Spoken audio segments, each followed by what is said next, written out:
ভাবুন তো যদি একটা ছোট্ট রাস্তার কুকুর একদিন হয়ে ওঠে মহাকাশ অভিযানের নায়ক। হ্যাঁ, এটা কোনো সিনেমার গল্প নয়, এটা বাস্তব। আর সেই কুকুরটির নাম ছিল লাইকা। 1950-এর দশকে ঠান্ডা যুদ্ধের সময় আমেরিকা আর সোভিয়েত ইউনিয়নের মধ্যে মহাকাশ দৌড় শুরু হয়েছিল। কে প্রথম মহাকাশে মানুষ পাঠাতে পারবে, আর সেই প্রতিযোগিতার আগে পরীক্ষা হিসেবে তারা প্রাণী পাঠানোর সিদ্ধান্ত নেয়। কারণ তখনও কেউ জানত না মহাকাশে গেলে জীবন্ত প্রাণীর কী হবে। আর সেখানে নির্বাচিত হয় লাইকা।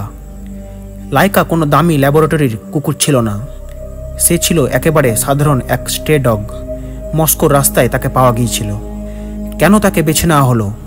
কারণ রাস্তায় থাকা কুকুররা অভ্যাসগতভাবে ক্ষুধা, ঠান্ডা আর কষ্ট সহ্য করতে জানে।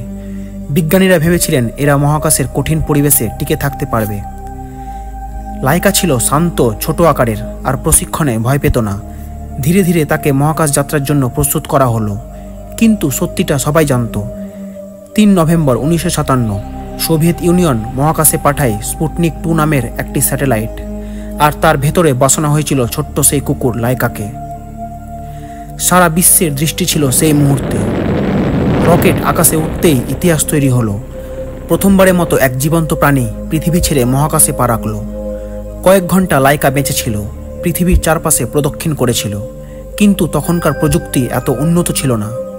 খুব শিগগিরই ক্যাপসুলের ভেতর তাপমাত্রা বেড়ে যায়, আর লাইকা চিরদিনের জন্য ঘুমিয়ে পড়ে। লাইকার মৃত্যু ছিল বেদনাদায়ক, কিন্তু তার অবদান ছিল বিশাল।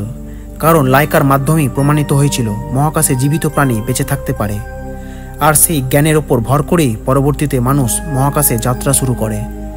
তাই বলা হয় মানুষের প্রথম মহাকাশ যাত্রার পেছনে সবচেয়ে বড় অবদান রেখেছিল একটি ছোট্ট নামহীন রাস্তার একটি কুকুর লাইকা, যার নাম আমরা কখনো ভুলি না। আজও যখন আমরা মহাকাশের কথা ভাবি, রকেটের কথা ভাবি, তখন সেই ছোট্ট কুকুরটির আত্মত্যাগ মনে পড়ে যায়। লাইকা কোনোদিন পৃথিবীতে ফিরে আসতে পারেনি, কিন্তু মহাকাশের ইতিহাসে তার নাম চিরদিনের মতো লেখা রয়ে গেছে, প্রথম মহাকাশ নায়ক হিসেবে।